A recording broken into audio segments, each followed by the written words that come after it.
지방세포가 자면서 재생이 되잖아요. 자면서 재생이 되는 데다가 지방세포까지 활성화가 되기 때문에 그 다음날 정말 윤기 있고 탄력 있고 빵빵해지는 그런 효과가 있습니다. 조금 얼굴살이 없고 이렇게 좀 빈해 보이는 그런 2030 분들도 이 방법은 잘 활용해 보시면 좋으실 것 같습니다. 로즈잎 오일 거의 다 써가는 호호바 오일, 네, 굉장히 물 같은 점성이 아니라 좀 더 끈적끈적한 오일류에 가까운 그런 점성을 갖고 있습니다. 바로 안녕하세요, 데일리 미라클입니다. 세월이 지날수록 눈밑이 꺼지고 그리고 눈 옆에 이 부위, 관자놀이 부위도 꺼지고 이마도 점점 판판해지고 그리고 이렇게 팔자 주름도 확 꺼지게 됩니다. 그게 다름 아닌 다 얼굴에 빵빵하게 있던 지방들이 쑥 빠져나가서 그러는 건데요. 오늘은 아주 간단하게 이 지방 세포들을 채워 넣을 거예요. 보르피린을 통해서 저는 이렇게 어느 정도 눈밑 애교살을 많이 만들어 놨어요. 빤빤하고 무서웠던 제 눈밑이 굉장히 생동감 있게 되살아났거든요. 이 보르피린을 이용해서 이 얼굴도 볼륨 있고 보다 팽팽하게 만들 수 있습니다. 저는 이렇게 두 종류의 보르피린을 이용하고 있어요. 일반적으로 우리가 보르피린이라고 알고 있는데요. 사실은 보르피린은 프랑스 세더마사에서 만든 상표 이름이에요. 제품 이름이고요. 원래는 주성분이 이렇게 지모 추출물로 이루어진 거예요. 지방세포와 상호작용을 해서 지방세포를 분열시키고 성장을 촉진시키는 역할을 하고 있고요. 이 지모 성분에다가 하이드로제네이트 플라이소부텐이라는 성분을 더 결합해서 이렇게 보르피린을 만든 거예요. 이렇게 활성화된 지방세포를 저장시키는 역할까지 한다고 해요. 그래서 확실히 그냥 지모 추출물을 쓰는 것보다는 정식 보르피린을 쓰시는 게 훨씬 더 지방세포를 안정적으로 저장까지 할 수 있는 거예요. 네, 자세히 보여드릴게요. 네, 이렇게 투명한 흰색의 액체라고 보시면 되는데요. 네, 굉장히 물 같은 점성이 아니라 좀 더 끈적끈적한 오일류에 가까운 그런 점성을 갖고 있습니다. 이게 사실은 지용성입니다. 그래서 오일과 궁합이 좋아요. 스킨이나 물, 알로에 겔과 섞는 것보다는 당연히 오일과 섞어야지 더 잘 녹고 흡수가 잘 되는 거겠죠. 네, 그럼 먼저 로즈잎 오일. 오일은 주름 개선과 탄력에 좋잖아요. 그래서 로즈잎 오일을 10으로 한번 잡아봐. 오일은 요런 오일류를 잘 섞이게 보습에 굉장히 좋고 또 빠른 흡수가 되게끔 도와주는 그런 역할을 한다고 해요. 호호바 오일은 7방울을 떨어뜨려 볼게요. 요 보르피린은 3방울만 떨어뜨려 보겠습니다. 비율을 맞춰서 양은 더 증가시키시면 됩니다. 이렇게 보르피린 팩을 하실 때는요, 정말 중요한 팁이 있습니다. 이 보르피린은 따뜻한 온도에서 굉장히 활성화가 되는 그런 성질이 있어요. 스팀 타올을 준비했어요. 전자레인지에서 1분 정도 돌리시면은 따끈따끈하게 이렇게 얼굴을 좀 데펴주시고요. 이렇게 따끈따끈한 불에 꺼져 있는 부위 있잖아요. 그런 부위를 한 번 더, 특히 눈밑이라든지 여기 꺼진 관자놀이, 볼륨감이 필요한 이마, 지방세포가 이 보르피린을 좀 더 빠르고 효과 좋게 받아들일 수 있도록 조금 이렇게 데펴 놓을 거예요.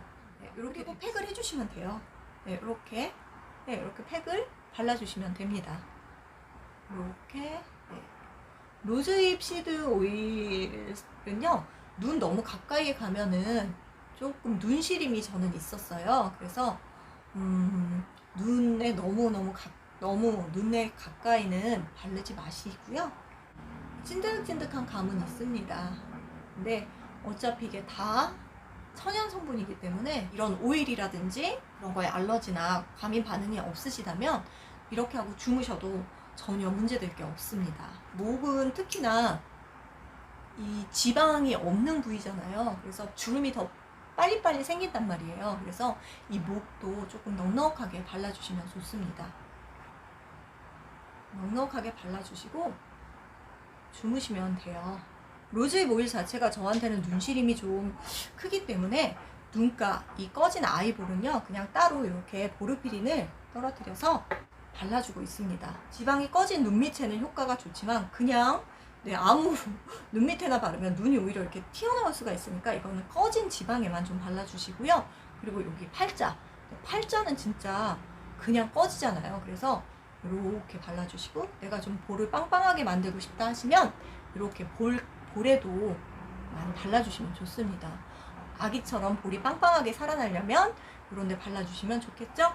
그리고 이렇게 이마 부위도 꾸준히 바르시면 지방이 아무래도 축적이 되니까 이렇게 볼록하게 예쁜 이마 가지실 수 있습니다.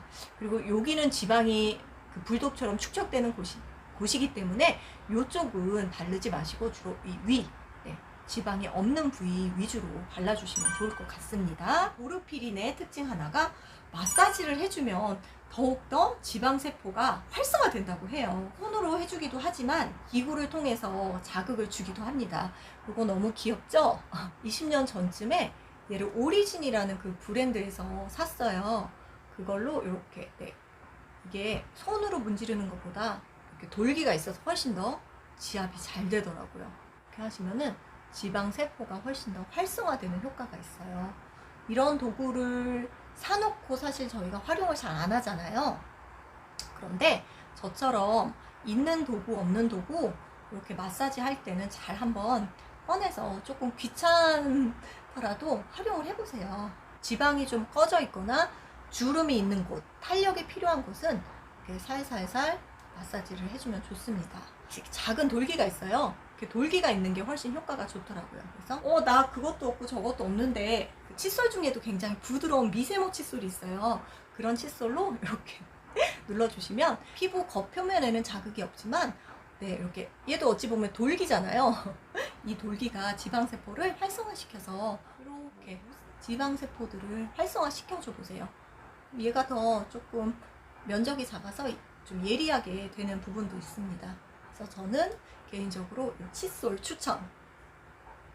이렇게 칫솔과 함께하는 탄력 키우기 이렇게 활용하셔도 좋을 것 같습니다. 이렇게 잔여물이 남지 않게 그 다음날 아침에 클렌징 폼 세안 해주시면은 진짜 이 오일을 머금었기 때문에 그 오일의 보습 성분에다가 지방세포가 자면서 재생이 되잖아요. 자면서 재생이 되는 데다가 지방세포까지 활성화가 되기 때문에 그 다음날 윤기 있고 탄력 있고 빵빵해지는 그런 효과가 있습니다. 보르피린은 자주 사용하셔도 크게 안전성에 문제가 없는 그런 제품이라서 아주 지성이신 피부 빼시고는 자주자주 사용하셔도 좋을 것 같습니다. 좀 시간 있는데 지방 좀 채워볼까 하시면서 그냥 슬슬 낮에도 밤에도 자주자주 활용하셔도 좋을 그런 팩입니다. 나만 알고 있어야 하는 요 꿀팁 잘 활용해 보셨으면 좋겠습니다. 그럼 오늘도 제 영상 끝까지 시청해 주셔서 감사드립니다. 다음에 더 좋은 영상으로 찾아뵐게요.